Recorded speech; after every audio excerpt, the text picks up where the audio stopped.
as I get closer to where he went off the road, I see a big black shape in the middle of the road walking. So I have to slam on my brakes and try to swerve myself because this thing is walking in the center of the road. Because I don't see a head and I don't see arms. I just see a really big, tall person, like big, thick legs and a big, thick torso. And they're moving very funny.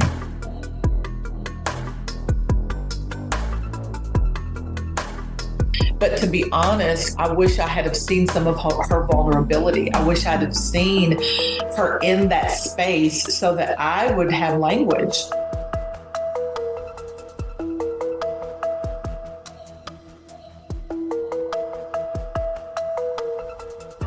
And he says, no. That's not why you're angry. That's why you're mad. Mad is on the surface. Mad is a surface emotion. You're angry. And anger is deep. It cuts to your soul. You are an angry young man. And I couldn't answer. I then had come to realize over the next course of a few hours, I'm musing to myself, and I realize I've been a victim my whole life. That's why I'm so angry. And over the course of the next 19 months, this man changed my life. He helped me to realize about processing emotion and how to forgive myself and forgive others. And that's where the metamorphosis really began for me. And I learned I'm a survivor, right? I know how to survive. I was understood for the first time in my entire life. And when I read those things and I learned, quote unquote, those things about myself that I had known forever, but never really had the semantics for, I couldn't unlearn them. Like I heard this quote years ago and it resonated with me so much. And it's like, you can choose to look the other way, but you can never again say you didn't know.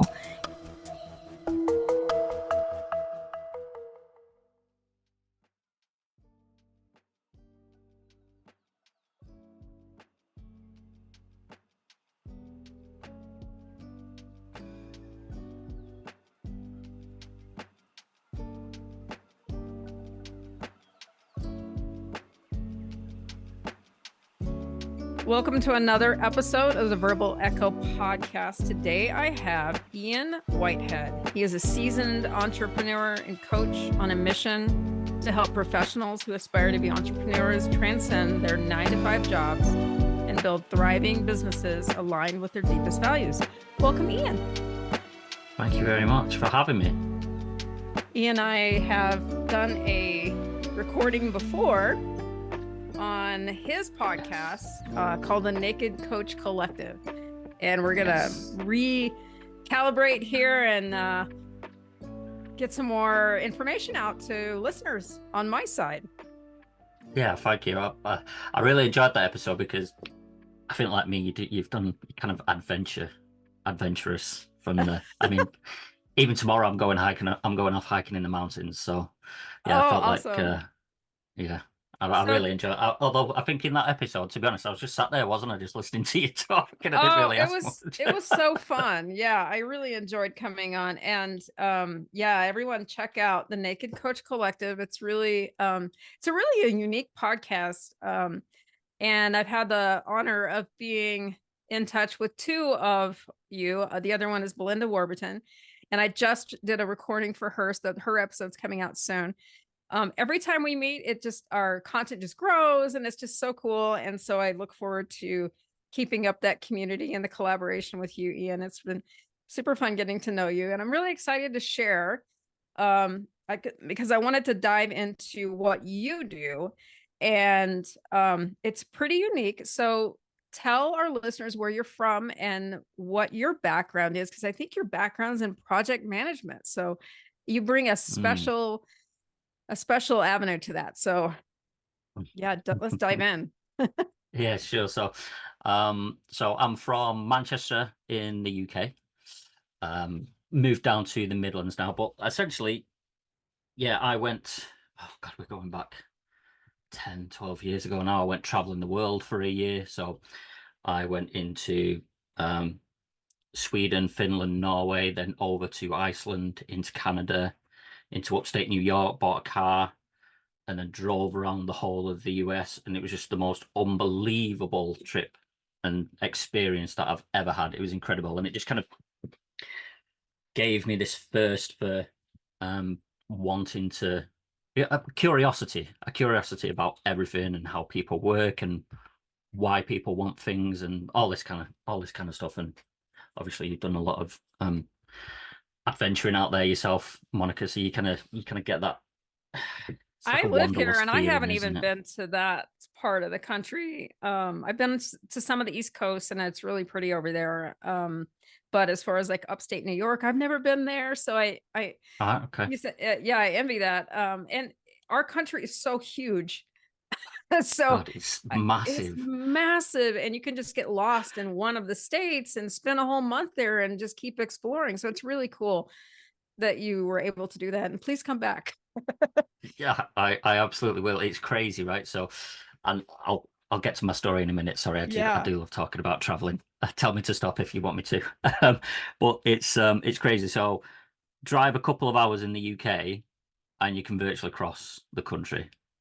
And when we was in America and we were in New York and we were setting off to stay with, so in upstate New York, Poughkeepsie, we were staying with my auntie's friend who had a farm out there, and her parents lived in Maine. It took forever to get there, or what seemed like forever at the time, because that was our first real trip in the car that we did. And I was like, oh my God, this is ridiculous. I've actually And then been when you to look at the map, Maine. it's like just this tiny little Oh, I top know. It corner. looks so small. Maine is absolutely gorgeous. I have been to Maine. Oh my gosh. And we went up to Bangor and went to the Old Town Canoe Factory. That was So really good. cool. Oh, so much to see. It's so good over there. And like I say, I just had the best time, and it gave me this real thirst for wanting to learn more about anything and everything that I could. And then I eventually ran out of money, as you do. And so I had to go back home. I did have a job lined up in New Zealand, but I couldn't afford the flight from Vancouver to New Zealand. I could only afford the flight home, unfortunately. So I was devastated. But anyway, that's led me to where I am now. So it ended up good overall. So yeah, I basically got home, took the first job that would have me. Started at the very bottom. I was like the dog's body of the office, doing any old job that they wanted me to do. I had no experience because before I went traveling, I was a truck driver, and so I had no experience in an office environment. And so I was just like a little admin job on £13,000 a year, which is $16,000, I think. And then yeah, just worked my way up from there. And I kind of fell into helping with projects because our business is centered around telephony, and so we were installing phone systems for big organizations, and I fell into helping projects. And that led me into, I kind of forced them to give me a project management job. So I would go in at like 6:30, 7 o'clock in the morning into the office, and I'd just be sat there studying before people arrived, because I couldn't do it at home because it was too noisy. So I'd just be in the office studying on my own before anybody else got there, and people started to, like my boss and then a couple of directors started to notice what I was doing, and I kind of just forced them into giving me a job really as a project manager. And then yeah, I went from essentially £13,000 to quadrupling that within a couple of years. That salary whilst I was there, and became a senior project manager, which I still do now actually, which is a whole other part, which is great. But it got to the point where yes, I became a project manager, became senior project manager, and I was working on kind of high profile projects, so some blue light stuff, and by blue light I mean ambulance, police, fire service type projects, where we're installing phone systems for people taking what would be your 911 calls. So we're installing phone systems for them. So there's, if things go wrong, there's literally potentially people's lives on the lines, and it can be quite stressful. And it got to a point where my head was just like a fog of noise. It was so stressful and so much responsibility and pressure, and I'd be working from like 7 a.m. all the way through to like 11 p.m. And there was one point in the winter, so you log on in the morning, you start work, it's dark. You log off in the evening, it's dark, right? And there was one particular day where I just sat back for a moment like that, had a bit of a stretch, looked out the window. It's obviously pitch black. I looked at my clock and it was 11 o'clock at night, and the dog was crying next to me because he wanted to go out for his bedtime wee and then go to bed. And I thought, is this it? Is this really it now? Is this what I'm going to be doing for the rest of my life? Because I was doing that on weekends as well. So it was weekdays and weekends. So it was just so much. And like I say, that fog and noise, the only way I can describe it, it was like my head was buzzing. I'd shut the laptop down at the end of the day and I wouldn't want to talk. I just want to sit in complete silence, which is not fair on my partner at all. And so, yeah, it probably wasn't great to be with, to be honest. But at that moment, I just closed my laptop down and I knew something had to change in that particular moment. And so then the pandemic hit, and a lot of what we were doing, a lot of customers that we had at the time were just like, sorry, we need to put a halt to everything and just figure this out. And so that gave me a bit of an opportunity to look to maybe do something for myself. I just had so much time back. It was crazy. So I decided to look into setting up my own business. Only issue is I get shiny object syndrome. So I was going, and I'm sure you know, when you look to set anything up, you Google it and you just get bombarded with all the ads for everything. And so I was going from one thing to the next, to the next, to the next, to the next, to the next, trying all these different things and following all these online gurus' advice and blueprints to success, as they called it, and nothing ever worked and nothing ever stuck. And I thought, what am I doing wrong? And time passed, and I just carried on in the full-time job. And then I came across this. It was just about when I was ready to just say, it's not for me. I'll just carry on with my full-time job. Forget it. And I just had an ad for coaching, and I thought, well, let's see what this is. Shiny object again. Let's have a look. I'm going to interject. I've been there so many times. I am sitting here. I was on mute, but I was just sitting here laughing like shiny object syndrome. So it's just too much information out there and none of it works. It's just, you're just being sucked into someone else's funnel. So yeah, exactly. Okay, go ahead. Sorry. It can get so overwhelming, like you say.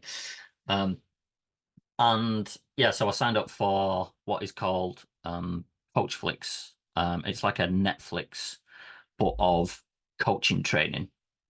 At the time, it was like, I think it was $9 a month. So I thought, well, that's not a big outlay, so let's give it a try. It's with a company called Coaching Masters. Others are available, obviously. But as I started watching the videos, because at the time I thought, coaching, what's coaching? Is that not just some hippie yoga nonsense? That was my first thought. And then I actually read into it, watching these training videos, and I was like, wow. Because even as I was just watching training videos, I wasn't having one-on-one coaching at the time. I was just watching these videos and I was having light bulb moments. Things that would pop up and I'm like, oh my God, how have I not realized that about myself? And that led me to then get a coach for myself. And they helped me have even more. And I just thought, this is so powerful and it is so good. This is something I have to do. So I worked with my coach and they helped me essentially understand what I want. And as crazy as it sounds, I say it sounds crazy, it does now, but at the time, I'd never really sat there and thought, what do I want? And when I talk to my clients now and I ask them, what do you want? A lot of the time it's just met with silence because they've never been asked that question before. It's so strange that we don't ask that of ourselves. And so, yeah, I then took the accreditation again with the Coaching Masters, and it was really good. And then, yeah, the rest, as they say, is history. So that's my long-winded story. Sorry, that took up quite a bit of time then. No, I love it. And this actually, let's just segue right into one of my questions is, so when I was doing a little bit of research before we started recording for this, so there's the Coaching Masters app, which is like the coach, it's like the Netflix for coaching, and it isn't a very affordable price. And how is that different than the accreditation? Because I have a coaching certification also, but mine took close to 2 years. So I'm curious what the difference with that is. Yeah, sure. So so the Coaching Masters app is more just for people who are who have joined Coachflix, and they can just communicate with each other. It's just like an app like Facebook, as you would call it. But the Coachflix side of it, where all the training videos are, they're not for accreditation. They're just to kind of give people a taste as to what it is and give you an understanding of what coaching is and what neuro-linguistic programming is and all these other different types of coaching modalities. They give you a flavor of what all of them are. They give you a flavor of how a coaching business looks in terms of its structure and its setup, and they help you with stuff like social media and that kind of thing as well. But the main core of it is what is coaching and that kind of thing. And then you have the accreditation, which you pay for separately, and that does take a longer time. And you join weekly calls after you've done some video lessons, and then you go out and practice what you've learned in those video lessons with people who have joined the calls with you. So you kind of do break out into rooms and coach each other, and then whoever's running the workshop at the time dives in as well and gives pointers. So it's very interactive, and that's how I met B and Dee and Sarah as well, who host the podcast with us, the Naked Coach Collective. So it was really good. And what I would say is it wasn't 2 years, that's for sure. It's a 12-week program, and you get an ICF accreditation off the back of it. That's awesome. Mine was health-based, and yours is more life-based, right? So I just want to make that clarification that there are two main avenues with coaching. There's life coaching, and which can encompass so many things, right? Business, goal, there's still a lot of goal setting and mindsets and all these values based things, strengths based and that sort of thing. And then there's the health route. And with the health route, you do have to have well, at least in the US, you have to have a national certification exam through lifestyle medicine background if you want to work in a clinic. And that is because of really the result of it is because of insurance billing. It just, I think, I can't remember, I could be speaking wrong, but it's that it's been approved for Medicaid or Medicare billing, but you have to have that national certification exam. And I'm sure it's probably similar in the UK as far as, because you're holding space for someone with a medical condition. So they just want to make sure that you're following proper, you're not giving advice, you're just guiding someone. But I have tended since, and even with all of that, because even my training was in health, I have stepped away from that. And I actually decided not to do the exam because there were some tricky things with that. They wanted you, if you took the exam, to coach only a plant-based diet. That was one of the tenets of it. And I said, you know what, that's not coaching. And that goes against, or is a plant-based diet great, but it's not great for everyone. And why should I veer someone toward that if that's not right for them? That just, it went against my values. So I chose not to do the exam. So I have moved more toward life coaching. Yeah. So I'm not sure to make that distinction. Yeah, I'm not sure what the health-based side is in the UK. I'm sure there is rules around it because, again, it's health-based. So yeah, but one thing I do know about the coaching industry is it's not really regulated, is it? Anybody can call themselves a coach. Well, you can. However, I think there's a lot of danger in that, and I'm really hoping for some regulation soon. Because and I do make that distinction whenever I talk to people. It's not selling something. You're not, that's not coaching, right? So Yeah, there's a huge gray area, and the ICF and other organizations are trying to self-regulate, I think, with as maybe the coaching masters, uh, they're ICF accredited and that sort of thing. So I don't know. Do your research.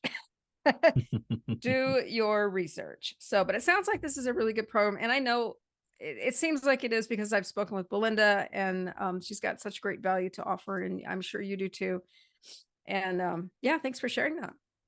Yeah, no, it is good. And like I say, even just in the Coach Flicks area where it is just like introductory videos, even in them I was having light bulb moments. It wasn't Right. just in the accreditation, which kind of then blew my mind. But even in just those videos, it was yeah, I was really having a lot of insights. And Yeah, it sounds like yeah, that's it great. was really good. And so fast forward, you started a business. And so tell us about your program that you have on your website. Yes. So I'm in a bit of a transition at the moment. So currently it is the Foundation to Freedom program, and it will be called that after this transition. So the name is staying because I love that name. But essentially it encompasses, so I wanted to help people who were in my shoes. They were unfulfilled, stuck on the hamster wheel, lining someone else's pockets, and they're essentially sick of it and they want out. So I wanted to help people understand what it is they want, try and build a vision, and get a mindset, and then create a business so that they could eventually step away from that hamster wheel, that 9 to 5, and create their own business. Like I say, I just wanted to help people who were in my shoes. And as I've been talking, the more and more clients I've had, and the more and more conversations I've been having with people, and just from a reflective space of my own that I did, I'm kind of transitioning that into just defining what people want, helping them with a vision and building a dream and a life they would love to live, and helping them with their mindset for that. And the business, helping them set up a business side, is I can obviously help them with that and mentor them with that for if they want to set up a coaching side of it. But I'm really kind of focusing and narrowing down now on to the almost dream building.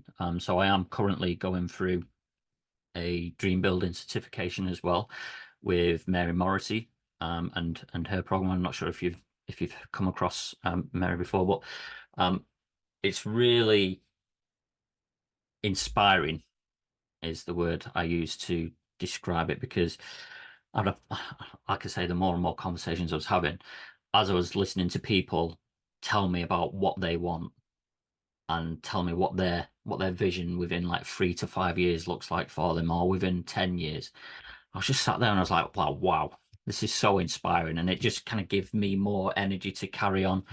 But the bit helping people with the business side of it, kind of, I felt like it was not a drain on me is a strong word to use. It wasn't a drain on me. I was still helping people, but I wasn't enjoying it. It wasn't filling me with inspiration and energy, which is what I kind of thrive on. Whereas the helping people understand what they want, helping them with that gap of, okay, you want this, but how do you get there? And then what kind of mindset do you need to get there? And forget what kind of mindset you need. You're obviously going to come up against obstacles along the way. How can I help you there as well? So I'm really kind of dialed into those aspects. And yeah, it's just so inspiring to be hearing people tell me what their dreams and visions are. And it just really inspires me to keep going and wanting to help people more and more. So it's dream building? Where did you find out about this course or training? Right, okay. Yeah, so I'm terrible at social media. I just not a big fan. I'd rather sit and have conversations like this with people. Um, so, but it is good for helping get you out there, right? So I thought, well, it's a means to an end. And a master your message, like a 5-day workshop. I'm sure people have come across them. And they help you kind of define what your story is and what message you're putting out there for people. And off the back of that, obviously at the end of these workshops, everyone sells something. They were selling their Dream Builder coaching certification. So I thought, oh, let's have a look at that, because it was kind of aligned with what I loved doing with my current clients. So I thought, well, let's dive into that more and see what else I can learn to help my clients. And so yeah, that's how I got into it. And the stuff I didn't know about helping people with building their dreams and the visions and everything, to kind of really clarify it for them, I was just like, wow. I mean, even just learning this one little bit just from, obviously it was a sales call. They called it a discovery session, as you do. But yeah, even learning just some of that on there, I was like, wow, I can really, really take this and help my clients with it even more. So yeah, then I kind of took the course there, and that's another 16-week course which you go on to, and again, it's you jump on live calls and do training and all that kind of stuff. So it's really good. So you're kind of right in the middle of that right now. So as soon as you're done with that, that's when you're Yeah, going to transform your offering to be a little bit more aligned with the Stream Builder thing. that's right. Yes. Yeah, that's right. That sounds really amazing, and powerful. And it's really cool. I think these things come to us when we're ready to find them. Yeah, So, exactly. yeah. You speak some about limiting beliefs, that they are not facts. And how does that play into what you do? So I'll give an example of myself.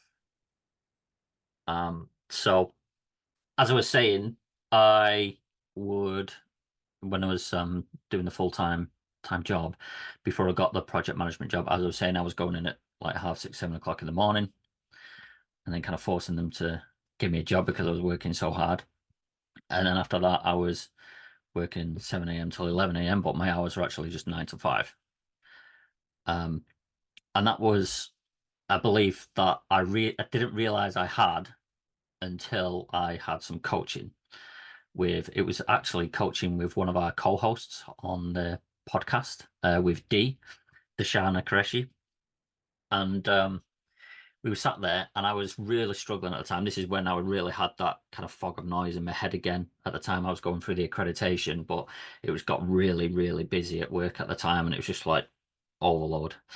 And so she was helping me there, and we got into a conversation. I can't remember what it was. I don't know what she asked me, but at the time, I just blurted out a saying that my dad used to say to me because I used to work with my dad. Oh, I don't know if you know what peat works are. So essentially, it's like digging up blocks of peat, and then I'd get the blocks of peat and move it from there to there just to keep it separate so it doesn't like mold together. And that was like when I was, I think it was 7 or 8 years old. I used to do that on the weekends with my dad, and Does he used this to have to say do to with me, scotch? Because kind of, yeah. I when you said that, I thought of a bottle of scotch, and how, because I love peaty scotch. I love the smell of it. So I don't know if just to clarify, not that I was drinking it at the time. but it's agriculture, right? Yeah, exactly. Yeah, no, I know exactly what you're saying. So as we were doing it, like I say, I was 7 or 8 at the time, and I used to do it on the weekends, and that was like his full-time job. And he said to me, there's a difference between hard work and working hard. And at the time, his definition of hard work was manual labor. And so I didn't realize, but as soon as I'd said that out loud in that conversation with Dee, when she was coaching me, I was like, oh my God, I still say that to people now. I was like, I've been carrying that around with me since I was 7 or 8. And then I sat back for a moment. I just thought about it, and I was like, I say it to myself when I'm sat here at 10 o'clock at night, I say to myself, there's a difference between hard work and working hard. And so sitting behind a desk at the time in my head was not classed as hard work, but it was so mentally exhausting. It's just, it wasn't physically exhausting, but I was so mentally tired at the end of the day, like I said, and it is hard work. But at the time, I didn't realize that. So that was a example of what was an empowering belief initially to get me to where I got to, but then it became a limiting belief because it started to have a real detrimental effect on kind of my health from there. And that's kind of it's things similar to that which I help my clients with now when it comes to their limiting beliefs, and we try to understand where they initially come from, like just that light bulb moment that I had, where it's like, oh my God, my dad told me that when I was a kid, and I'm still saying it now to myself. So I'll try and help them identify where their limiting beliefs come from, and then just help them understand why that may have happened, or just tools to help them step out of that limiting belief or turn it into an empowering belief. So there's little things that we go through throughout the program. There's other things of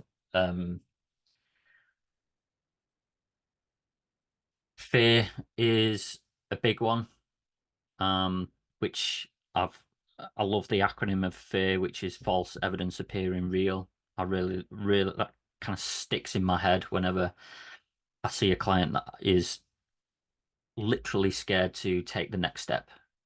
They may be anxious about the result of that or whatever it is, and we just help them realize that it's not actual fact. It's just a belief, and beliefs are not facts. It's just an opinion. Opinions are not facts. Facts are facts.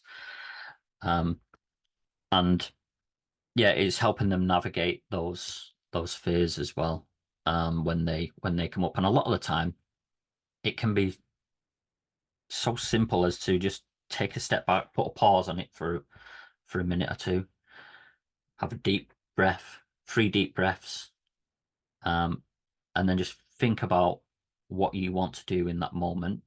Do you want to not take that step forward and carry on as you are, or do you want to take that step forward and see who you can be? And a lot of times just that gives people a bit of a nudge in the right direction, and they don't have to take the big step that they might have said that they will do, but they can just take a little step towards it. And I'm all about trying to help them take just a little step towards it if they've got, because obviously fear can be a huge thing for people, so we don't want to overwhelm and pressure people. So I'll just try and give them little tools to help them along the way, that they're just constantly taking little steps in the right direction for themselves. Yeah, that's really important. I have a question about your program, and you have 6 steps. And I know we talked a little bit about these before we started recording, and you're going to kind of hone in on these after you finish your dream building program. Yep. So I was wondering if you could tell us about those Yeah, sure. steps. Yeah, sure. So the 6 steps currently to the Foundation to Freedom program are: define your decade, embrace the mindset, and as I was saying, I was helping people with business. So the next couple of steps are business model selector, and then there is work-life integration, dream, build, launch, and then next level community. So those are the 6 steps. Now, the define your decade and the embrace the mindset is where after I've done the transition and done this training, I'll be stepping into kind of full time with those 2, and the other elements can take a step back. But just to kind of talk through what we go through. So define your decade. I really want to know people's 10-year plan. What is their goal? And it's a plan because I'm a project manager. I can't help myself. That'll never leave me. So I want to know what their 10-year goal is. And then we dig into why they want that goal, because I want to get to the core values behind what they want. And that's kind of one of the things that really restricted me from moving forward when I was trying all these different businesses myself, was I never understood what my core values were. And so we help clients understand what their core values are. And then we help them build a vision, and that is so powerful. I try to help them build a vision that's so powerful it keeps them up at night. Not to give them a lack of sleep, but just to fuel them with excitement and energy to get up in the morning and get going. And then step 2, embrace the mindset, is helping them develop a growth mindset, helping them with those limiting beliefs that we were talking about, helping them essentially unleashing their potential.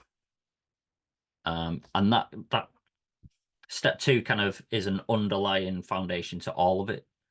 So that never ends, that step 2. It's just a constant through all of it, because no matter what step they are in, they're going to come up against obstacles that they need mindset help with. And then step 3, business model selector. So that is making sure that they're selecting a business model that is right for them. Not something which I was doing, which was, oh, shiny objects, let's try that. Oh, let's try that. Let's try that. It's making sure that the business that they select is aligned with their core values, with what they really want, and how that vision looks. So when I help them with this, we get them to really have a clear view of how they want their business to run. They might not even know specifically what they want to do, but helping them just get into, when we do this through meditations, etc., get into visioning what their business looks like. They can then just start rhyming off how they want their business to look. And I'm like, right, okay, now let's look at different types of businesses that can be applied to. And then, because one thing that I found is, as I was doing, I was propping my ladder, so to speak, up against a wall, climbing that wall and going, well, this isn't working. And then propping up against the next wall. And I want people to prop their ladder up against the right wall from the start, get to the top and love the view rather than hate the view. It's a and then we great talk visual. I'm going to interject here. That's a really good visual. I identified with that a lot. I think that goes into this overwhelming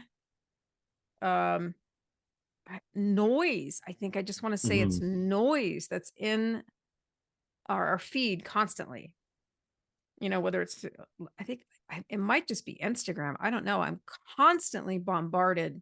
I try not to go on there that much. I just don't see the value in it. Doesn't help my business any. It really doesn't.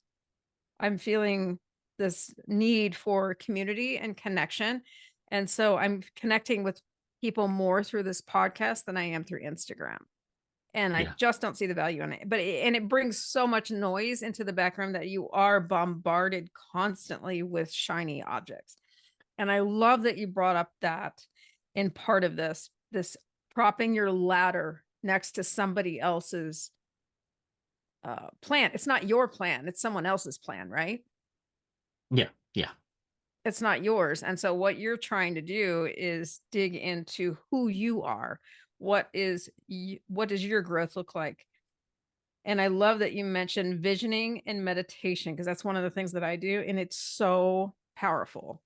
The power of meditation. It's crazy. It's amazing. Yeah. It really is. And I was very skeptical. Like I say, when I first heard of what coaching was, I was like, was that just hippie tree hugging stuff? And then when someone said meditation to me, I kind of had a similar thing. But when you start practicing it, it's just like, wow. Yeah. I'm a mindfulness and meditation. It just blows my mind. I do mindfulness and meditation teaching, and I do meditation every day. Even if it's 3 minutes, if I promise you have 3 minutes. Yep. I promise. Yeah. You have 3 minutes. Yeah. Even 3 minutes sitting in your car, use the Headspace app or the Calm app or whatever, do a guided meditation. That's the easiest way to get into meditation, is a guided meditation. And you can find a 3 to 5 minute meditation while you're waiting to do something in your car. Yep. And it has the ability to change the way your brain connections work. It can bring so much peace, because when you are stressed and on level 10, you do not make good decisions. That was me. So I really am resonating with what you're saying about the visioning and meditation. So sorry to interject, but I just wanted to cheer that's you fine. on. Yeah. And then step 4 would be the work-life integration. So I used to get clients come to me, and the ones that did want to start a business were like, well, I just don't have the time. And I proved to them that they're basically, can I swear? I proved to them that they were full of shit. So there are people who have literally no time, but these people are very few and far between. People are just not managing their time correctly. And so I literally get them to break down how much time they spend doing things on a weekly basis. And I ask them as well to over-egg it. So if you think it's 2 hours, let's add on another one just to be on the safe side for a certain thing that you do on a daily basis. And a lot of people end up with the traditional working week's worth of hours left, where they're binge watching Netflix and just zoning out and doing nothing, slobbing around. And I'm like, you do have time, you're just not managing it correctly. And if you want, you can still binge watch on Netflix, but spend an hour of that couple of hours in the evening taking a step towards your dream. So there's that, and then I help them kind of set up boundaries as well with the family, because I know when I was first starting out, that door behind me used to be open, and just get disturbed all the time, so I could never get anything done. So it's just about setting up little boundaries like that, and also a lot of people will have a full-time job, and then they're looking to set up a business as well. It's going to be very stressful, and it's going to take up a lot of time. There's going to be time consumed there. So we talk about short-term sacrifice, long-term game, and that kind of thing. And then we step into step 5, which is once they've got the idea of the business they want, it's the dream, build, launch. And that's when I put my project manager's hat back on, and I essentially help them plan out exactly how they want to launch their business. And then I help them on getting their first couple of clients, whatever it may be. Because a lot of people used to come to me and they'd love the coaching and want to then be coaches themselves. A couple of times I had to say, hang on, are you doing this just because you like the sound of it or like the look of it? Because that's what I used to do. And I can tell you from my story, that's not what you should be doing. You should be looking at what you want and figuring it out. But some people have got successful coaching businesses now as well. And then this final step was making sure that they have, because obviously this program's finite, so it was making sure that they have a community of people supporting them, which to me is so invaluable. Having that community of people who understand what you're going through, understand what you're trying to do, because when you can talk to your family about it, they're like, what are you doing? Why are you doing that? You don't know. Who are you to do that? Which then obviously doesn't help your limiting beliefs. So it's so important to have that community of people. And one saying that I say all the time is, show me your 5 closest friends and I will show you the rest of your life. And that just hit me like a punch in the stomach when I first heard that. I was like, oh God. So yeah, that's kind of the overall program that's there now. But like I say, I'm going to be taking it down to the first 2 steps of building the dream, the vision, the purpose, and understanding what all of that is, and then helping with the mindset along the way, from going from, I want to live this life, I would love to live this life, but I'm here, how do I get there? And we really kind of dive in on that. That kind of jumps into my next question. And thanks for sharing that. It seems like a very comprehensive program, and I look forward to hearing more about when you shift it into what's more aligned with. It sounds like from getting feedback from your clients, they have kind of helped you niche it down a little bit. And I think that's part of the process, right? I'm all Absolutely. about growth, and I think that's just part of growth. Absolutely. is focusing on how you can help people the best, right? Yeah. But I wanted to ask you a question about, because there are a lot of people that are working a regular full-time job, or maybe they're scattered working several part-time jobs or whatever, but you're Mhm. already working. And what advice could you give someone who would love to either pare that down so that you're not working as much for the other, you're lining someone else's pockets with your hard work? Mhm. What advice can you give to someone who wants to leave that and transition? Because I think the smart way to do that is a transition process. So I just wanted Yeah. to touch on that. Yeah. So for me, the first thing is you have to figure out what you want and what your core values are. That is, like I say, the foundation to freedom. That is the foundation to freedom to me. That is my foundation to freedom. It is, what do I want and why do I want it? Those core values are, why do you want what you say you want? It's understanding that and then figuring out what your purpose is. And to help people do this, I use a process called Ikigai.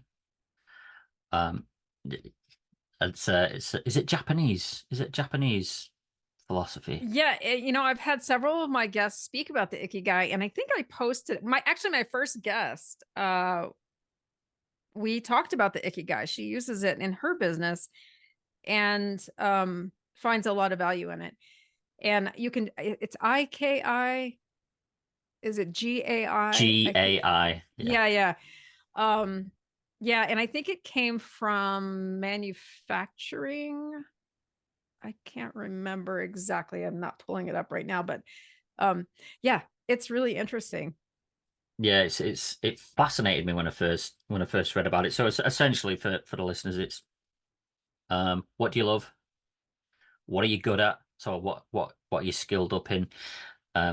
What can you get paid for? And what does the kind of market need, essentially? And then it's like in a Venn diagram, and you answer those questions. But what I do is I help people, where we work in the Ikigai is after they've figured out what their values are and all that kind of thing, and then we kind of merge that in with the Ikigai as well to make sure it's even more aligned with what they want to do. So for me, it's all about figuring out what you want, figuring out your core values, which is why you want these things, and then figuring out your purpose, and then having that vision to spur you on. And the second bit of advice I would give people is find people who are where you want to be,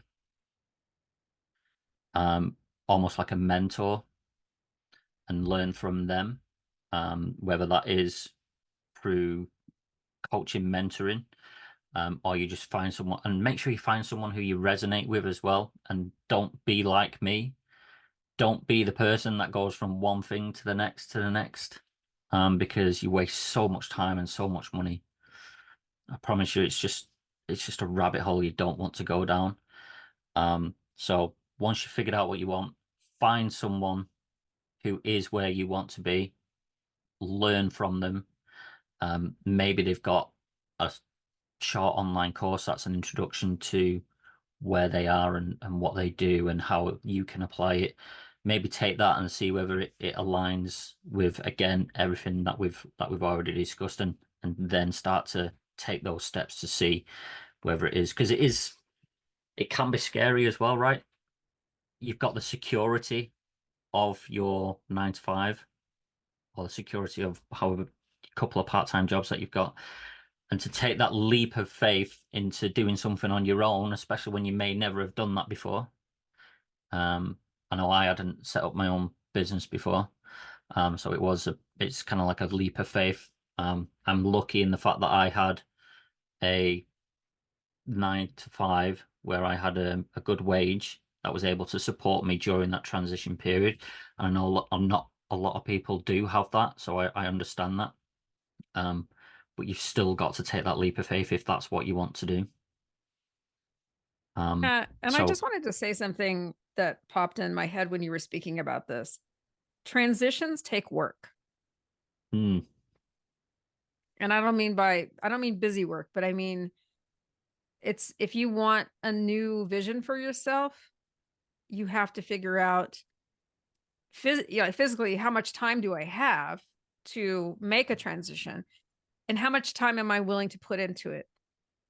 And let that kind of be a guide, because transitions do take work. You have to put your ass on the line. And I'm not talking about money. I'm talking about time and motivation and dedication and getting clear on your goals.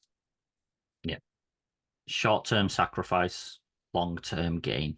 It's Yes. about what are you willing to do that 99% of people are not willing to do to get what 99% of people will never get. That's how I kind of see it.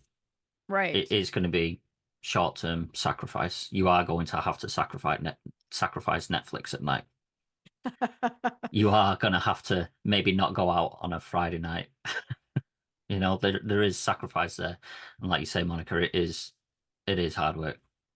It is. And I don't know if I want to give up Netflix, but I mean, I just finished one that was so good, but you can do that. You just can't Absolutely.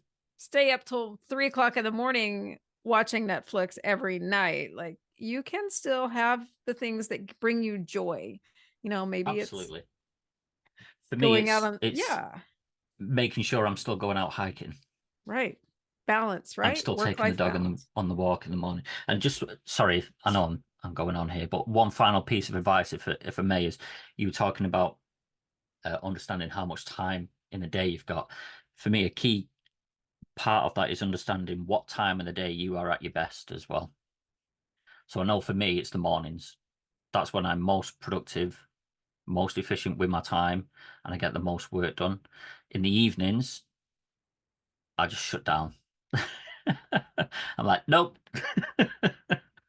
I'm going to throw a resource out there. So I went down a little bit of a rabbit hole looking into, I think it's Daniel Pink has a book on time. Or there's also, the Andrew Huberman podcast. He's very science based. Yes. Okay. Yep. He has a couple of episodes about optimizing your time, because there are owls, there are larks, there's a lot of research into optimizing what time is best for you to learn, what time is best for you to exercise, what time is best for you to sleep. And they've done a lot of research into it. It's really fascinating. So definitely figure out what time, like you're saying, figure out what time is best for you to do the work that you need to do. Yeah. Yeah. So for me, it's getting up at 4:30, 5 in the morning and doing the work, because in the evenings, I'm just mentally not there to do it. At the time when you're first starting out, I had to be regardless. I'm definitely sure that the output wasn't as good as it was for the times I was doing it in the mornings, right? But I still needed to do it at the time. But then once you pass that point, now I can shut off in the evenings. It's not a problem at all. I can shut off early afternoons if I want to. But I'll always be on early in the morning regardless, because that is my most productive time. Yeah, such valuable information. And I look forward to hearing more about your new program, and let's have you back on to talk about your rebranding and your new program. I think it'll That'd be be great. really I'd love to. valuable. Yeah, I'm excited to hear about it and see what you do. And honing down into what you want to offer and how you can best serve others. I'd love to come back on. Thank you. Yeah.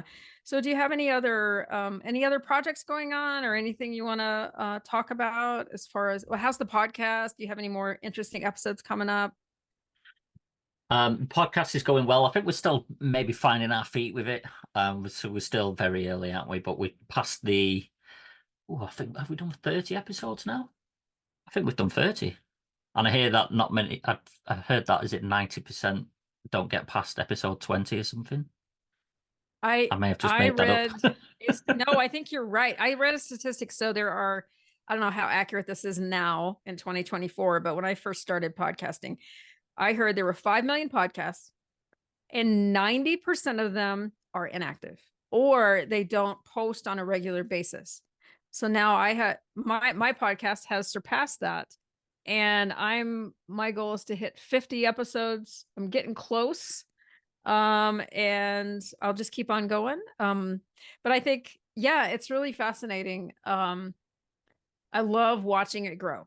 And you know, what's really fascinating, I'm sure you do too, is looking at where your listeners are on the globe. It's so cool. So strange. There's people in, I'm like, how on earth did you find out about this? Yes. I have listeners in like Singapore and Russia. And it's like, wow, this is really cool. It is, isn't it? It is. Yeah. Well, congratulations. Really... Did you say you just passed 50? Almost. Well, I've got a bunch recorded that I haven't released yet. So I'm getting close. I'm hoping to have 50 by the end of the fall. Yeah. Or like, let's say before Christmas. And then I chose to do a season model because I need breaks, you know, so I'm on season 2 and then I'll wind that up right before the holidays and then take a break over the holidays. Cause I'm ready for a break, you know, and then season 3 will start recording. But yeah, I'm pushing for 100 episodes. I know I'll get there next year for sure. Absolutely. That's kind of the beauty of our side when on our podcast is there's so many hosts.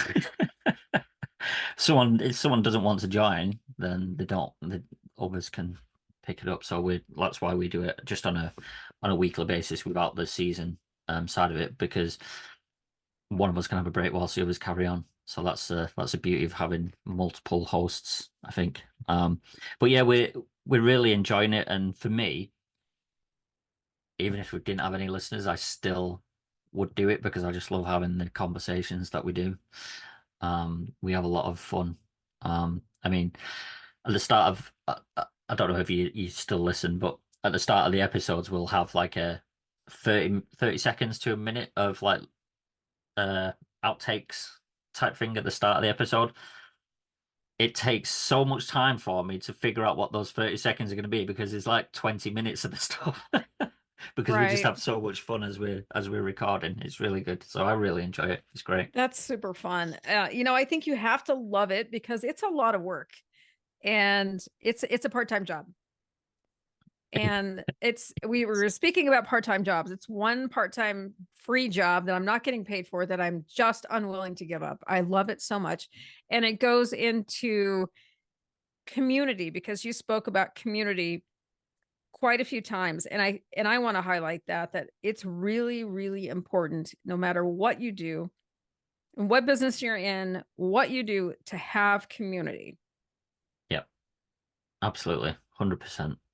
Yeah. 100%. And community can mean so many different things. It can mean a podcast. It can mean joining a Facebook group. You know, I kind of was downplaying Instagram, and there's definitely a place for that. But I think Facebook has, even though I love it and I hate it, I kind of have a love-hate relationship with Facebook. It's also necessary for small groups. And I have several small groups that I'm in that have created a sense of community for me. And so, yeah, definitely, if you're out there and you are searching for a sense of community, you can find really small groups, 30 to 60 people community that can support your efforts in business or personal interests that can really bridge the gap of like loneliness and isolation and inspiration and motivation. And community is really important. Yeah, absolutely. And I think I prefer the smaller ones because the larger the group, like particularly on Facebook, the larger the group, the more noise. Because there's people that just see all the numbers and go, oh, what can I sell these people? Right. Or to be troll and then get on and start talking about some political crap. And it's like, oh, I'm done. I just can't. Yeah. I come here to get away from that. Exactly. Exactly. Yes. And it's a great way to connect with others and build what you're doing without being super salesy and coming off as a creep.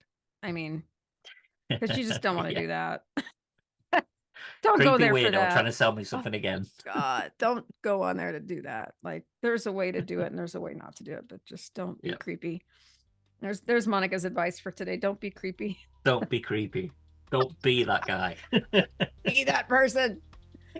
Oh, thank you so much, Ian, for coming on. I'm going to respect your time and wind this up, but thank you so much for coming on, sharing all about your program. And I look forward to hearing more about it as it grows and changes and develops. No, thank you for having me. I really appreciate it, and I really had a nice time. Thank you, Ian. Thank you.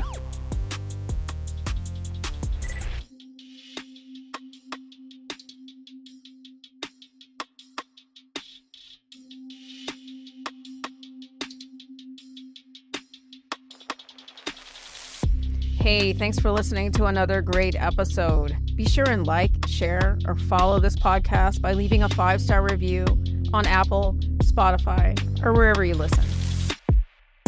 If you have an experience you'd like to share, be sure and reach out to verbalecho@gmail.com. If you know someone who'd like to tell their story, please send them our way. I want to talk to them. No guardrails. Have a great week, friends. See you in the next episode.